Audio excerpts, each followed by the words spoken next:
A'udhu billahi minash shaitanir rajim. Bismillahir rahmanir rahim. Alhamdulillah wassalatu wassalamu ala rasulillah.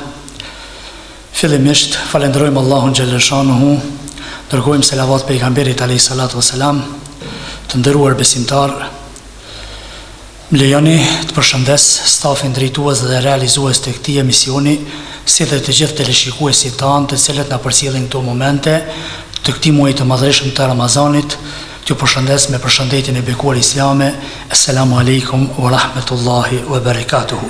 Shpëtimi dhe paqja e Zotit qoftë mbi ju. Nikosisht, lejoni t'ju uroj për këtë muaj të bekuar të Ramazanit, duke e lutur Allahun xhallal shanuhu që të gjitha ibadetet tona të na i pranoj.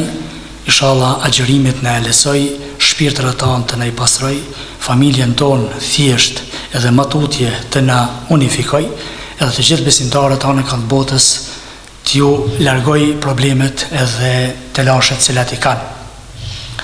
Ne, përderisa jemi në fillim të muajit të madhreshëm të Ramazanit, jemi me një ibadet, me një adhurim të veçantë që nuk e kemi gjatë muajve të tjerë. Sonte do të flasim pak rreth temës dobit shumë dimensionale të agjërimit në muajin e madhreshëm të Ramazanit. Fillimisht do të shërbehem me një citat nga Kurani në surën An-Nahl, ajeti 18, ku i madhi Zot xhallal shanuhu thot: Bismillahirrahmanirrahim, wa in ta'uddu ni'matallahi la tuhsuha. Që do thot, po qëse mundoheni t'i numëroni të mirat dhe begatitë e Allahut, nuk do t'ja dilni dot. E falenderojmë Allahun xhallal shanuhu që e mira apo begatia më e madhe e të madhe Zot xhallal shanuhu është që ne jemi musliman.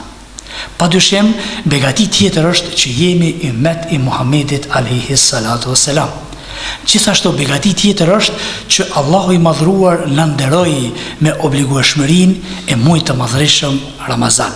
Prandaj, në këtë muaj Allahu na obligoi me një ibadet, i cili është ibadet specifik, që gjatë këtij muaji të bekuar ne duhet të abstenojmë apo të hekim dorë nga ushqimi, pija dhe familja. Allahu i madhruar në Kur'anin famlart, në kapitullin e 2, pra surën El-Bekare, ajeti 183 thot: Bismillahirrahmanirrahim. Ja ejuhalladhina amanu, kutiba alejkumus siyamu kema kutiba alal ladhina min qablikum la'allakum tattaqun. Që në gjuhën shqipe do thot: o ju besimtar, u është bërë obligim agjërimi ashtu siç ishte për popujt para jush, la'allakum tattaqun, mbase do të arrini devotshmërinë. Të nderuar besimtar, një çështje duhet ta kemi parasysh, se në çdo urdhër të Allahut xhallal shanuhu, o për veprim, o për ndalim, më shifen urtësi dhe të mira të shumta që besimtari apo njeriu nga njëherë arrin t'i kuptoj e nga njëherë nuk arrin t'i kuptoj. Pra, si faljen e namazit, agjërimin e Ramazanit, zeqatin, haxhin, do të thotë ka dobi edhe shpirtërore, edhe edukative, edhe shoqërore. Pra, muaji i Ramazanit është muaji i mëshirës, është muaji i Kur'anit, është muaji i faljes dhe amnestisë, është muaji në të cilën Allahu xhallal shanuhu filloi një faqe të re të historisë së njerëzimit me zbritjen e librit hynor Kur'anit famlart. Pra, Kur'ani është hudel linnasi wa bayyinatin min al-huda wal furqan. Pra, që është udhërrëfyes për njerëzit dhe sqarues i rrugës së drejtë dhe dallues i të vërtetës nga gënjeshtra.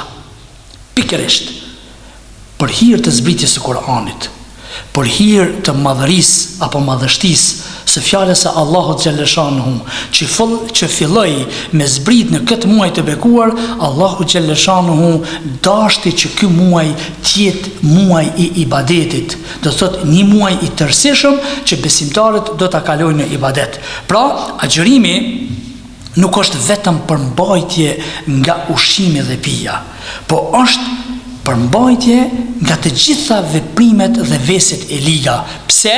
Sepse në esencë ushqimi, buka është halal, uji është halal, familja është halal, po njeriu për hir të Allahut xhallal shanuhu abstenon apo hiq dorë për një kohë të caktuar prej imsakut apo syhyrit deri në iftar. Prandaj, për rëndësinë e këtij ibadeti, Allahu xhallal shanuhu e ka marrë thjesht mbikëqyrjen personale. Me laqeve u a ka hjek mbi shyrjen, do thot, përderisa thot es-sawmu li wa ana ajzi bi. Agjërimi bëhet për mu dhe unë shpërblej për te.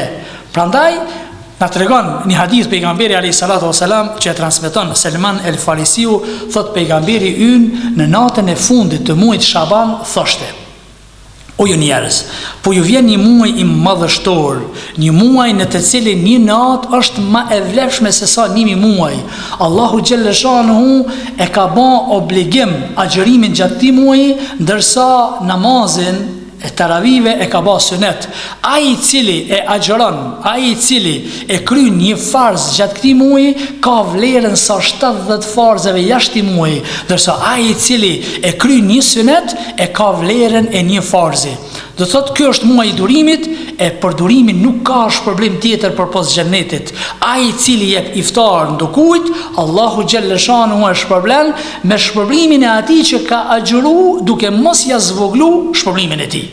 Pra, tema është dobitë e agjërimit. Dobitë e agjërimit. Dobitë e agjërimit janë shumë dimensionale. Ne do të flasim për dobitë e agjërimit në aspektin shpirtëror, në aspektin shoqëror, edhe në aspektin shëndetësor. Pra, cilat janë dobitë e agjërimit në aspektin shpirtëror? E para, besimtari me këtë ibadet e ka rrugën më të shkurt edhe më të lehtë me arrit devotshmërinë. Do thot leallekum tettekun. Do thot në base apo ndoshta do të arrini devotshmërinë. Si mos të arrijmë devotshmërinë nëse e marrim një shembull kur besimtari agjërueshëm parafërsisht agjëron mbi 17 orë, temperaturat e larta, buzët i ka të thara, lukthin e ka të zbrazët, 5 herë ditë merr abdes, kur e fut ujin gojë, lukthi ja don ujin, trupi e don ujin, po mendja dhe shpirti është ai i cili krejt atë çka e ka fut në gojë e qet, duke mos e nal as pjesën më të vogël të ujit, bile më falni, edhe 2-3 herë nxjerr lagështin nga goja prej dros se mos po mbetet diçka në gojë. A nuk është kjo devotshmëri? Cila forca apo fuqi ka mundësi me e mat apo me e dit sa ujë ka fut në gojë e sa po e nxjerr? Patyshim se kjo është devotshmëria. Pra, dobit shpirtërore. Pejgamberi alayhi salatu wasalam thot: "Idha jaa Ramadanu futihat abwabul janna wa ghulikat abwabun nar wa suffidat ash-shayatin." Kur vjen muaji i Ramazanit hapen dyert e qiellit, hapen dyert e xhenetit, mbyllen dyert e xhenemit dhe prangosen apo lidhen shejtanët. Kjo është rahmeti Allahu xhalla shanuhu. Pra, çka tjetër? Allahu xhalla shanuhu ka dashur që me zbatimin e këtij obligimi apo këtij ibadeti besimtarit me i fal gjunahet të shumta. Ku thot pejgamberi alayhi salatu wasalam: "Men sama Ramadana imanan wa ihtisaban ghufira lahu ma taqaddama min dhanbi." Ai i cili agjeron muajin e Ramazanit me besim të plot dhe me llogari dhe shpresë në shpërblimet e Allahut xhalla shanuhu, ghufira lahu ma taqaddama min dhanbi, i falen gjunahet e mëparshme. Elhamdulillah. Elhamdulillah për Zotit që Zoti xhalla shanuhu ka dashur neve me na liru prej gjunaheve, sepse na jemi njerëz. Gjithashtu hadithi tjetër: "Men qama Ramadana imanan wa ihtisaban ghufira lahu ma taqaddama min dhanbi." Ai cili falet muajin e Ramazanit, këtu është fjala për faljen e namazit të taravive dhe namazeve vullnetare, sepse na si musliman kemi obligim 5 herë ditë me fal namazin. Shka po thot? Ghufira lahu ma taqaddama min dhanbi, i falen gjunahet e mëparshme. Jo vetëm kjo, po ka thonë pejgamberi alayhis salam, ai i cili e fal një sunet në këtë muaj e ka vlerën e një farzi në muajin tjetër.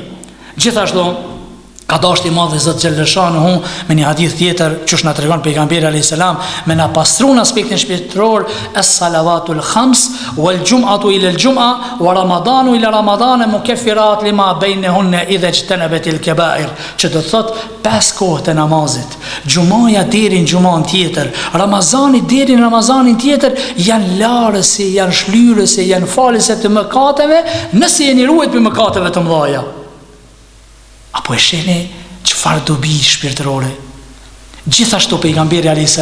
një ditë është ngjit në hutbe, edhe kur e ka vendos kamën shkallën e parë, thot amin. Shkallën e dytë, amin. Shkallën e tretë, amin. Kur e kanë pyet shokët, o i dërguar i Zotit, çka ishte 3 herë ajo amin, amin, amin? Pejgamberi a.s. tha, më erdhi Xhibrili dhe më tha, o Muhammed, regime anfu rajulin man adrakahu Ramadan falam yughfar leh. Qoft i përbuzur i Allahut apo i nënçmuar nga Allahu, ai i cili arrin muajin e Ramazanit, edhe nëse nuk i falen gjunahet, nëse nuk e fiton xhenetin. Pejgamberi alayhis salam tha amin. Të nderuar teleshikues, kush po lutet? Kush po lutet? Xhibrili. Kush po thot amin, ashtu u bëft, po thot vula pejgamberve Muhamedi alayhis salam. Unë los të gjithë ata vëllezër dhe ato motra, të cilët nëse nuk kanë filluar me agjëru muajin e Ramazanit, le të fillojnë le të agjërojnë. Mos ta humbin këtë thesar të madh, mos ta humbin këtë vlerë të madhe, të lirohen dhe të pastrohen prej gjunaheve, sepse krejt ne jemi gjunaqar. Pra, cila është dobia tjetër? Dobia tjetër është dobia shoqërore.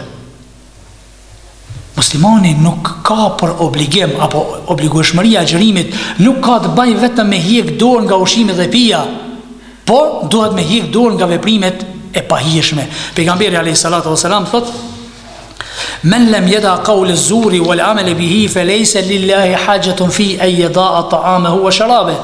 Ai i cili nuk e lën fjalën e rrënës dhe marifetet e saj, Allahu Gjellëshanuhu nuk ka nevoj për etjen dhe urin e tij. Shiqani? Ai i cili nuk e lën fjalën e keqe, fjalën e rrënës dhe marifetet e saj, Zoti nuk ka nevoj për etjen edhe urin e tij. Populli thot, mos duro uni. Po ibadeti i agjërimit është ai ibadet i cili ty ta kthjellon mendjen, ta forcon trupin, ta përmirëson moralin, ty të ban më të afërt me Zotin, vazhdimisht je nën përkujdesjen dhe përkujtimin apo thjesht madhërimin e Allahut Gjellëshanuhu. Jo me mendu se une po e kry këtë ibadet vetëm se nuk po ha dhe nuk po pi. Jo, po e tregojmë një ngjarje një ditë pejgamberi alayhis salam ka qenë tu hesë rrugës Medine dhe po e ndëgjon një grua duke i bërtit dhe ofendu shërptoren e saj apo shërptorën e saj me fjalë jo të mira. Edhe pejgamberi alayhis salam e preki kjo fjalë shumë.